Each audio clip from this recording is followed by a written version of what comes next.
భూము, అవి మా తాత ముత్తాతలు ఎప్పుడో సంపాదించి మాకు ఇచ్చిన భూములు, అవి ల్యాండ్ భూములు కాదు, అన్ని పట్ట భూములే ఉన్నాయి. మీరు ఫస్ట్ నుంచి సర్వైవ్ చేసారు, అన్ని చేసారు, ల్యాండ్ పట్ట భూములు పోదని చెప్పారు. తర్వాత మా ఇంటితో సహా పోతుంది.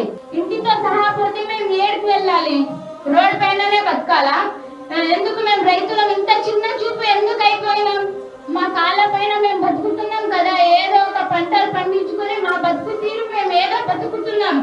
నువ్వైతే మాకేం మంచి చేస్తలేవు కదా. మేము తినేది ఏదో తింటూ బతుకుతూ మా కడుపుని నింపుతున్నాం, కడుపుకు నింపుకుంటాం. మేము మా కడుపుని మీరు వచ్చి నింపుతలేరు కదా. మేము కష్టపడితేనే కదా మా కడుపుకు వస్తుంది. ఇప్పుడు అన్నం తినాలన్నా ఏం తినాలంటే మేము పండించే పంటనే కదా మీరు కూడా తినేది. అలాంటి రైతులకే